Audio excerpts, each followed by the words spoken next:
മറുനാടൻ മലയാളി കൂട്ടായ്മകൾ കേരളത്തിന്റെ ഉന്നമനത്തിന് നൽകിയ സംഭാവനകൾ മഹത്തരമാണെന്ന് അഡ്വക്കേറ്റ് കെ.എസ്. അരുൺകുമാർ. മുംബൈയിൽ ജനശക്തി ആർട്സ് കല്യാൺ വെൽഫെയർ അസോസിയേഷന്റെ 38ാമത് വാർഷികാഘോഷത്തോടനുബന്ധിച്ച് നടന്ന സാംസ്കാരിക പരിപാടി ഉദ്ഘാടനം ചെയ്ത് സംസാരിക്കുകയായിരുന്നു കേരള സംസ്ഥാന child welfare board vice president.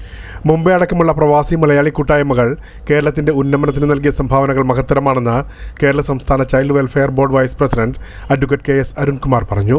ലോകത്തെല്ലാം മലയാളികൾ എവിടെയുണ്ടോ അവിടെയെല്ലാം മലയാളികൾ ഒത്തുകൂടുകയും ഒരു കൂട്ടായ്മ വളർത്തിയെടുക്കുകയും പ്രത്യേകിച്ച് കേരളത്തിൻ്റെ എല്ലാ തലത്തിലുള്ള ഉന്നമനത്തിന് നല്ല സംഭാവന നൽകുകയും വളരെയധികം ശ്രദ്ധാലുക്കളായി കേരളത്തെ വീക്ഷിച്ചു കൊണ്ടിരിക്കുന്ന ഒരു വലിയ സമൂഹം തന്നെ ഉണ്ട്.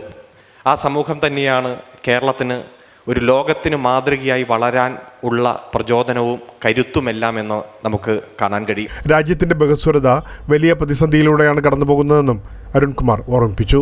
വ്യത്യസ്ത മതത്തിൽപ്പെട്ടവർക്ക്, ജാതിയിൽപ്പെട്ടവർക്ക്, വ്യത്യസ്ത ഭാഷ സംസാരിക്കുന്നവർക്ക്, വ്യത്യസ്ത നിറത്തിൽപ്പെട്ടവർക്ക്, വ്യത്യസ്ത ഭക്ഷണ രീതിയുള്ളവർക്ക്, വ്യത്യസ്ത സംസ്കാരമുള്ളവർക്കെല്ലാം ഏകോദര സഹോദരങ്ങളെ പോലെ ഒത്തുകൂടാനും ഒരുമിച്ച് ഒറ്റ പൗരന്മാർ എന്ന രൂപത്തിൽ ഈ രാജ്യത്ത് ജീവിക്കാനുമുള്ള അവസ്ഥ ഉണ്ടാകുന്നത്.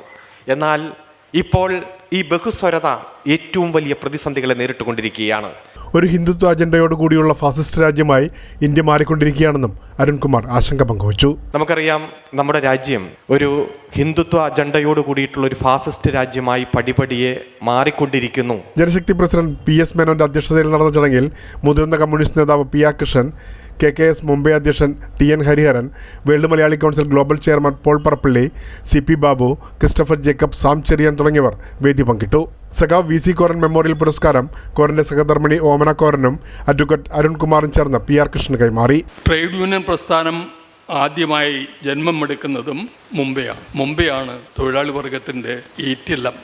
തൊഴിലാളികൾക്ക് വേണ്ടി പ്രവർത്തിച്ച് അവരുടെ പ്രശ്നങ്ങൾ പരിഹരിക്കാൻ സാധിച്ച സഖാവ് കോരൻ്റെ പേരിൽ ഒരു അവാർഡ് എനിക്ക് നൽകിയതിൽ മറ്റെല്ലാ അവാർഡുകളെക്കാൾ എനിക്ക് ഇൻസ്പിറേഷൻ തരുന്നത് മുതിർന്ന മാധ്യമപ്രവർത്തകൻ കാട്ടുമുരളിയെ ആദരിച്ചു. തുടർന്ന് വൈവിധ്യമാർന്ന കലാപരിപാടികളും അരങ്ങേറി.